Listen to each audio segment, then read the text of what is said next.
Swift and Travis Kelce were seen out recently in Los Angeles having dinner. And this is the first time we've seen them together in a bit. We saw Taylor recently at St. Haim's wedding. According to People, it says they had a recent dinner date in LA. They were spotted on their way to having a meal at Funk Restaurant in Beverly Hills, California. Today's Swift-Kelce universe is serving fashion, feelings, family, philanthropy, and a surprise Swiftie cameo all at once. First up, Taylor and Travis step out for dinner with her peacoat-and-white miniskirt combo that screams, "Bridal but make it sneaky."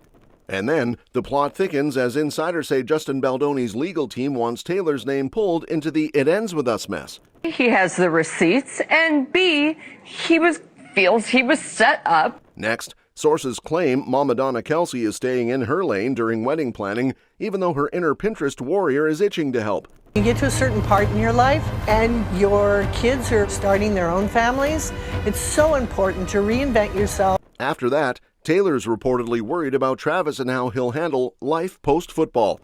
And then, she keeps the giving streak alive with a sweet donation to Brad Paisley's charity. Finally, Jamie Campbell Bower admits he's a Swiftie and says Fearless absolutely bangs. Would I call myself a true Swiftie? Is there a test? And that particular drum fill absolutely banged. America's biggest pop mastermind and the NFL's most famous tight end are doing the most normal couple thing ever, grabbing dinner, while also looking like they're starring in two completely different movies that somehow share the same scene. On Monday, January 12th, Taylor and Travis got spotted in Beverly Hills, holding hands outside an Italian spot in LA, slipping in through the back like they're trying to dodge the world's nosiest third wheel, aka everyone. And honestly, the vibes are giving. Your English teacher and your gym teacher are dating, and the whole school is pretending not to watch while absolutely watching. Taylor's still riding high off her album, The Life of a Showgirl, which dropped in October and has been doing its victory lap ever since. Travis, meanwhile, is living that postseason emotional roller coaster after the Chiefs season ended with a loss to the Raiders on January 4th. People are still side-eyeing the retirement question, too, because the man hasn't said what he's doing next. So the internet is basically pacing like an anxious parent at parent-teacher night. Now let's get into the outfit, because Taylor didn't just show up, she arrived. She stepped out in an oversized blazer paired with a white miniskirt situation that looks suspiciously bridal-coded, like she's casually reminding everyone, yes, I'm engaged, and yes, I know you're looking. Travis kept it effortlessly I'm tall, I'm chill, I'm still famous, with khaki pants and a colorful short-sleeve button-up that screams vacation dad energy, in the best way. And while that vacation dad energy is still living rent-free in everyone's heads, Taylor's name is now getting yanked into a totally different kind of drama, one involving court filings, Hollywood egos, and the legal version of a group chat screenshot. So here's what's up. Blake Lively tried to keep names of some very famous people out of the paperwork in her ongoing It Ends With Us legal battle with Justin Baldoni, basically aiming for a little nothing-to-see-here folks blackout marker moment. But Baldoni's lawyers are like, nice try, and they officially objected, arguing the court's bar for sealing names at this stage is sky high and Lively's request doesn't clear it. They're also side-eyeing the idea that the only reason these names are being hidden is because it doesn't exactly sparkle for public image purposes, which as lawyers speak for, this looks bad and everyone knows it. One of the big names caught in the spotlight? Ryan Reynolds, whose Lively's team reportedly described as an innocent third party when it came to production messiness. Justin Baldoni's team is releasing some emails, basically showing again that A, he has the receipts, and B, feels he was set up by Blake Lively. Baldoni's side is basically waving a giant "be serious" flag at that, claiming Reynolds wasn't some random bystander politely sipping coffee off set, and that his communications shouldn't be treated like state secrets. Baldoni's lawyers point to multiple examples where Reynolds allegedly got involved creatively, including having a hand in rewriting at least one scene for the Colleen Hoover adaptation, because apparently in Hollywood, everyone's a writer if the vibes are right.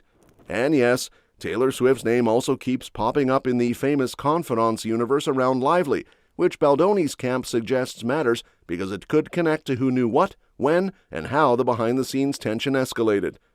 Zooming out, this legal saga has been simmering for more than a year. Lively sued Baldoni in December 2024, accusing him of sexual harassment, retaliation, and related claims, while Baldoni has denied the allegations and fired back with his own legal actions along the way. Baldoni has denied the allegations and fired back with his own legal actions along the way. And now the chaos meter swings back to the much softer side of the Swift-Kelce universe, the wedding planning, where the biggest plot twist is apparently a mom trying not to be that mom. Preparations are quietly chugging along for Taylor and Travis's upcoming We're Actually Doing This moment, and the main headline is that Travis's mom, Donna, is basically practicing Olympic-level self-control. Donna has opinions, plural, loud ones, because this woman reportedly lives for the details, the location, the menu, the cake, the colors, the whole Pinterest board fantasy. But she's allegedly making a very conscious effort to keep her hands to herself and let Taylor and Travis run the show, like she's standing at the edge of the dance floor holding her purse and whispering, "I will not intervene," over and over. Imagine having 1,000 ideas, and also knowing that one wrong suggestion could get you banished to the just show up and smile section. Donna's heart wants to jump in and start picking linens like it's a competitive sport, but her brain is telling her to stay in her lane, sip her tea, and let the engaged couple cook. Apparently she's even been jokingly described as having to bite her tongue, which is a very polite way of saying she's fighting for her life not to recommend a cake flavor in casual conversation. The good news for anyone worried about future in-law drama, Donna and Taylor actually get along really well, like genuinely. No weird tension, no passive-aggressive vibes, no bless-your-heart energy lurking behind the scenes. If anything, it's all smooth, and Donna's excitement is more happy golden retriever than wedding dictator. She's reportedly thinking about the wedding constantly, but trying to keep it cute and supportive, not overbearing. You get to a certain part in your life and your kids are starting their own families, it's so important to reinvent yourself. And now insiders say Taylor's got a whole separate tab open in her brain labeled Travis Post-Football Feelings, Please Don't Spiral.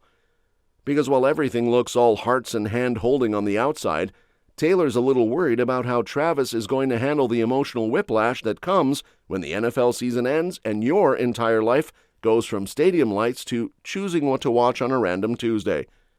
The current plan is a June wedding, with Taylor reportedly turning her Rhode Island place into full-on wedding mode. Like it's getting an upgrade from rich celebrity home to rom-com finale set. And while that sounds adorable and very soft launch of Forever, sources say the vibe could shift depending on what Travis decides about football next. The retirement chatter is still loud, and people close to the situation say he's weighing whether to hang up the cleats or come back for one more season. Apparently, he's expected to make a call before free agency ramps up in March, which is basically the NFL's version of, "We need your answer by 5 p.m. or we're moving on." I think, seeing my brother go through it and seeing, just how the league works. The season kind of restarts in April, and I want to give the Chiefs a good opportunity to, whether I come back or not, and vice versa, like whether they want me back or not. It's one of those things where I'd like to make that decision before they got to get draft picks and the free agency opens, so that it gives them an opportunity to go out there. Travis has even been pretty open. Well, as open as a dude can be while still speaking an athlete code about how he handles the end of a season.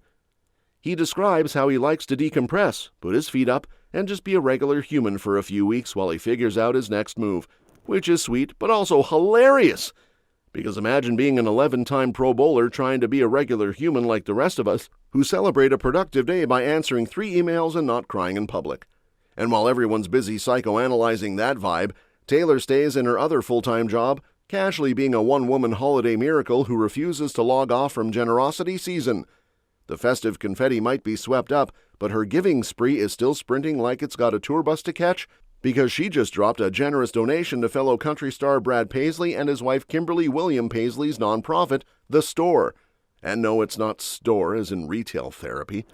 This is the kind where families can shop for groceries with dignity, like an actual grocery store setup, but free, aimed at helping folks dealing with food insecurity in Middle Tennessee. The organization publicly thanked her and basically credited her for uplifting the community with her voice and her wallet, which is a combo move most of us can't relate to because our bank apps would simply combust. Naturally, nobody's spilling the exact amount, because mystery is part of the brand and also because numbers make people start acting weird. But this donation lands right after she reportedly handed out a couple of massive $1 million gifts to major charities recently. Tennessee's apparently still a soft spot for her too, since she moved to Nashville with her family back in 2004 at 14 to chase the whole music dream, and it actually worked out for her in a pretty chill way. You know, just global domination. She and Paisley go way back. She had her opening on his 2007 tour when she was still in her early era, Glow Up. So this donation is giving full circle moment, but with grocery carts. And now the celeb universe switches from Taylor funding food pantries to Jamie Campbell Bower publicly vibing to her music like he just discovered the holy grail of drum fills.